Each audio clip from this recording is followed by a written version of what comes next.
por un largo tiempo, yo diría, sobre las verdades del reino. Y hoy siempre estaremos hablando de la verdad del reino, porque toda la palabra así es el pensamiento de Dios expresado. Y Dios es el rey de ese reino. Por tanto, siempre la palabra de Dios tiene que ver con el reino. No importa qué porción de la palabra de Dios. Dice la palabra precisamente que Jesús andaba por los lugares predicando el evangelio del reino. Pero hemos querido hacer una parte, un selat, una pausa, un espacio especial para poder meditar en las verdades, características, funcionamiento de ese reino que Jesús, nuestro Dios, cuando vino en cuerpo de carne, vino a inaugurar, vino a hacérnoslo conocer y dejó una serie de enseñanzas que es lo que hasta hoy en ese propósito del reino hemos ido recorriendo juntos. Y comenzamos aquel primer día diciendo que el reino es como un tesoro escondido, que además es semejante a ese campo escondido, el cual un hombre halla y lo esconde de nuevo y gozoso por ello va y vende todo lo que tiene y compraba aquel reino. Lo comparaba también como una perla de gran precio que un mercader salía a buscar, a comprar, y cuando hallaba una pieza de tal dimensión, tan preciosa, era capaz también de vender todo lo que tenía. Era capaz de no escatimar esfuerzo ni recursos. Cuando se hacía consciente cada uno de estos siervos de ese reino. De manera que hemos rogado al Señor para que precisamente eso sea lo que Él nos ayude a través de las enseñanzas contenidas en las parábolas, que en un resumen casi de 40 hemos ido recorriendo, de manera que podamos nosotros llegar a dar el valor supremo, el valor sin igual por encima de todas las cosas, la mayor prioridad a las cosas que tienen que ver con Dios, como dice su palabra, con sus negocios, precisamente las cosas del reino. ¿Por qué? Porque ellas son las que no pasan nunca, las que no se desintegran, ni se dañan, ni se corrompen, las que permanecen para siempre. Los que tenemos ya algunos que otros años transitando por esta vida, hemos sido testigos de que cuántas cosas hemos tenido, cuántos recursos, posiciones y demás cosas, aún algunos que tienen fama, dinero, y todas esas cosas vemos cómo pasan, cómo son, como dicen, cosas vanas y que de una manera u otra vemos que las tenemos y ya no las tenemos, y que ellas no son una garantía de lo que nosotros llamamos felicidad, quizá detrás de lo que todo el mundo se empeña. Aquí tenemos una última enseñanza en este contenido de las parábolas, que no quisiera ya para honrar la integridad de toda la recopilación que hicimos. Dice en Lucas 17:10, habla de una parábola del deber del siervo, y en otra paréntesis le llama siervo inútil. Oiga bien, ¿quién de vosotros teniendo un siervo, Lucas 17:7, que ara o apacienta ganado, al volver él del campo luego le dice, pasa, siéntate a la mesa? No le dice más bien, prepárame la cena, cíñete y sirve hasta que haya comido y bebido, y después de esto come tú y bebe tú. ¿Acaso da gracia al siervo porque hizo lo que se le había mandado? Pienso que no. Así también vosotros, cuando hayáis hecho todo lo que os ha sido ordenado, decid, siervo inútiles somos, pues lo que debías hacer, hicimos. Esta pequeña porción de la palabra, expresada como una enseñanza parabólica también de parábolas, pues nos habla de la recompensa.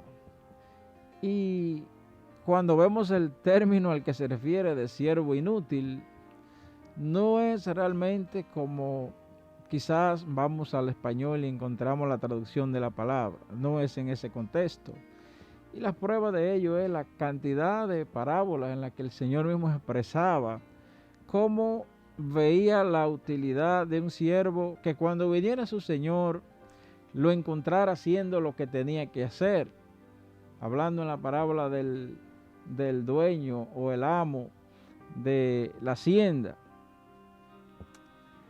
Hablando también de los talentos, cómo el Señor valora cuando esos talentos son puestos por obra y se hacen producir.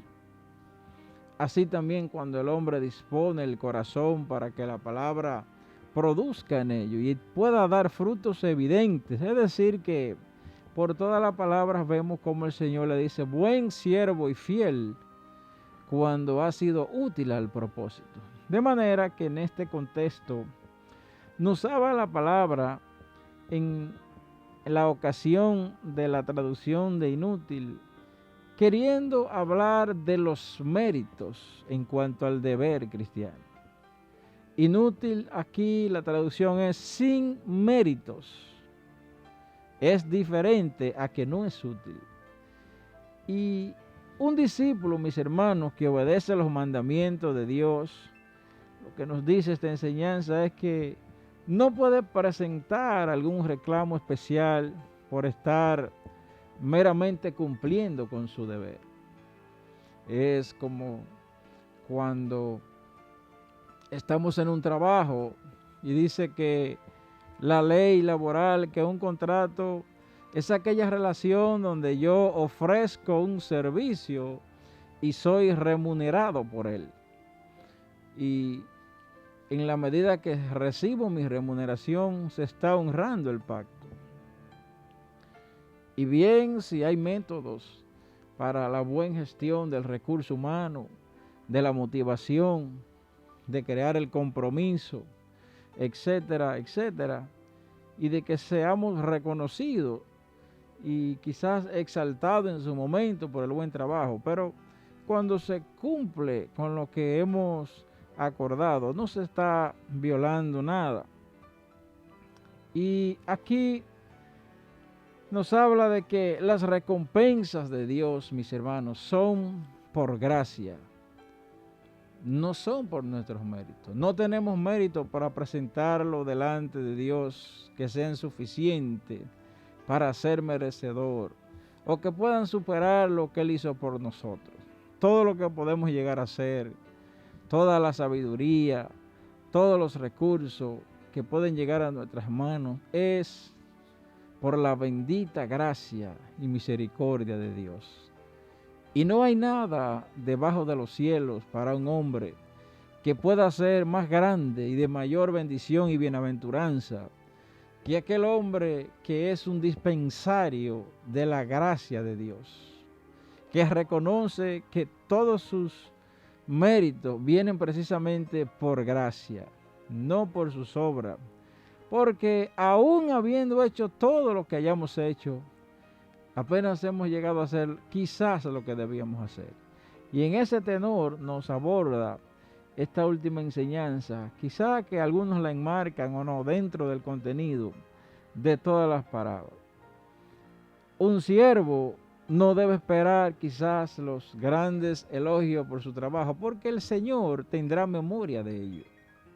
El Señor es quien honra a los que le honran, pero no debemos presentarnos delante de Él, sino como aquel fariseo, en la parábola del fariseo y el publicano, que uno le presentó sus méritos y dice que esto no agradó al Señor. ¿Por qué? Porque lo que somos por gracia del Señor lo somos.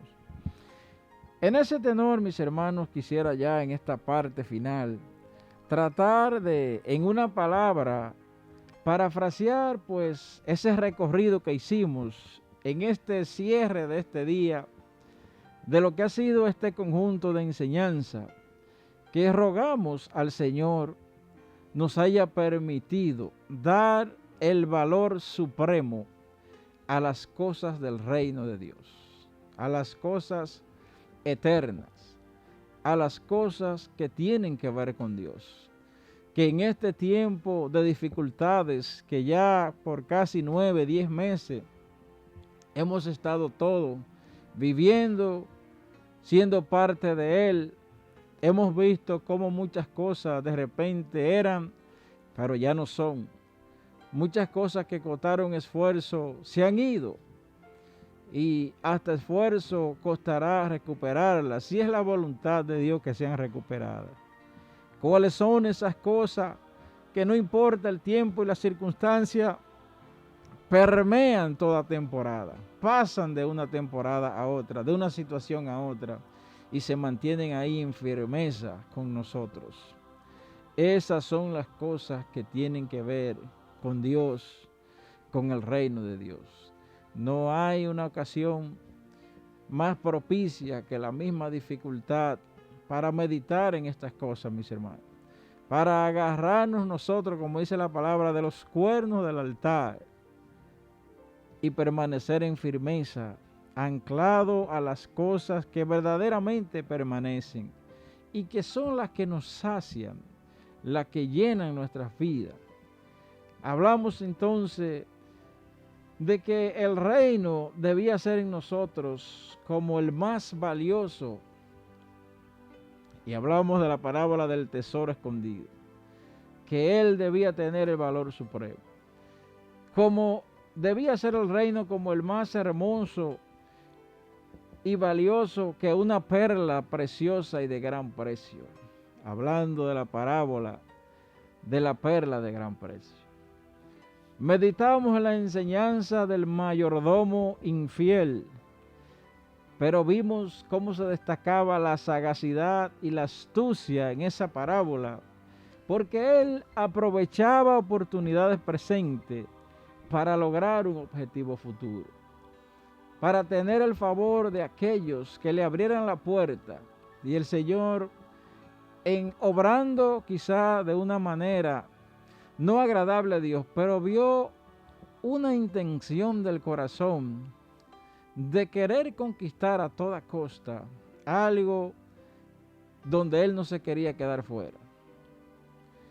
Y por cierto, tocaba las puertas de aquellos siervos, le abrieran. Y eso el Señor quisiera que viéramos nosotros el reino de Dios con astucia y sagacidad para no quedarnos fuera de Él, para ser parte de Él. Vimos cómo el rico insensato, rico necio, era rico de cosas, pero no era rico para con Dios. Y nos ha dicho esta enseñanza que debemos procurar las riquezas que tienen que ver con Dios. Y por eso dice la palabra, haced tesoros en el cielo. Abrid una cuenta y hacer un depósito diario. Y ya sabemos cómo, sino a través de las cosas que son espirituales, las que nos acercan a Dios.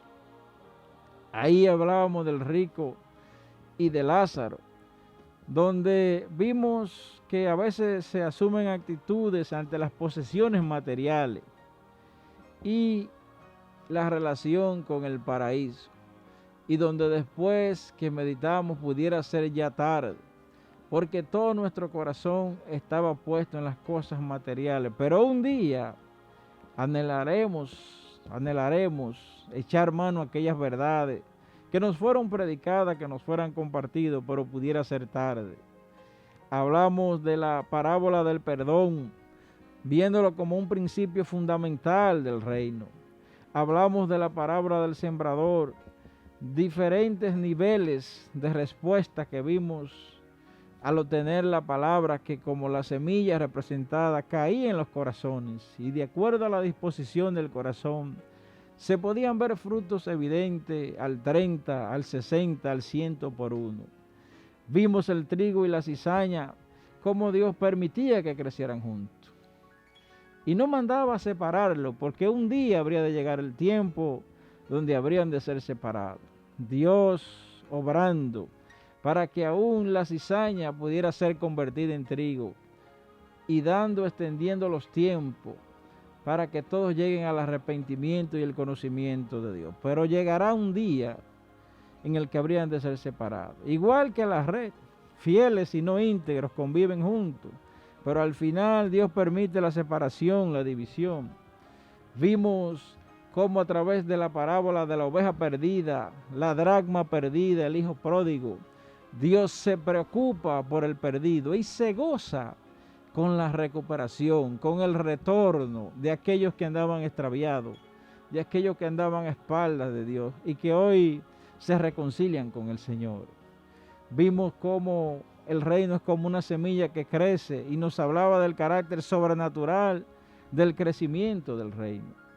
De el reino como una semilla de mostaza que al principio luce insignificante, pero que al final es lo más grande, será lo más grande en tu vida, sobre todo cada vez que le vas conociendo más, que lo puedes valorar. Vimos la parábola de la levadura, cómo el evangelio transforma las vidas en el momento que se va mezclando, que va llegando a tu vida, que va penetrando a tu corazón, y en su tiempo veremos la consumación de este reino. Obreros de la viña, Dios mostrando su soberanía para con Él quiere. Habían varios obreros y le dio pago a uno igual, aún con diferente esfuerzo y trabajo. Dios es soberano y nos muestra que así funciona en el reino. Un principio sine qua non, fundamental, monumental, para entender el obrar de Dios en nosotros. Vimos, además de los obreros, los hijos de la viña. Y veíamos donde el más vil arrepentido en el reino pudiera ser una persona arrepentida, más grande que cualquier religioso o hipócrita que tenía otra postura. Vimos el fariseo y el publicano, cómo la justicia, la salvación, no es un logro humano, sino que es una dádiva de Dios y que está presente en corazones humildes. Vimos la fiesta de las bodas, vimos el gran banquete también, la cena del gran banquete. Y nos invitaba el Señor a no perder los privilegios que como hijo Dios nos ha dado, la invitación que nos ha extendido y tratando de evitar las excusas a la invitación del reino para comer junto con el Señor en el reino. Vimos los talentos y cómo Dios nos llamaba al uso prudente de ellos, de lo que nos había otorgado. La luz en el candelero para que alumbre nuestra luz en medio de las tinieblas y no estemos escondidos y podamos compartir las virtudes que Dios ha hecho con nosotros y ha puesto en nuestras manos. Así vimos el buen samaritano, viendo el amor de Dios, cómo te capacita para amar y servir a otros.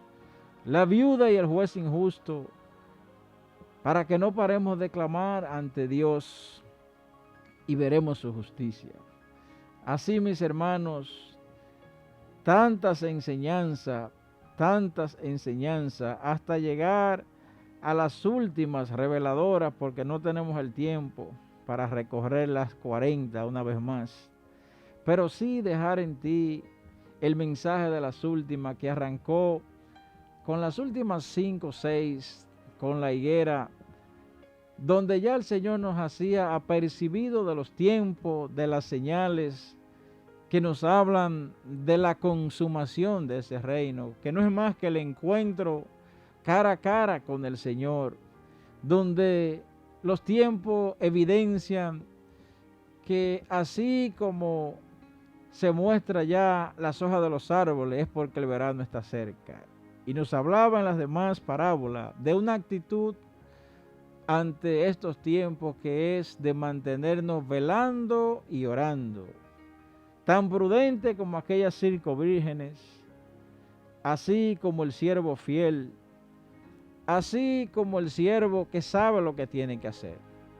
Amén, mis hermanos, y damos gracias a Dios porque nos ha permitido meditar en estas verdades y rogamos que el Señor nos permita pues poder dar la valoración en la mayor prioridad como un valor supremo al reino de Dios. Para ti, mi hermano, que estás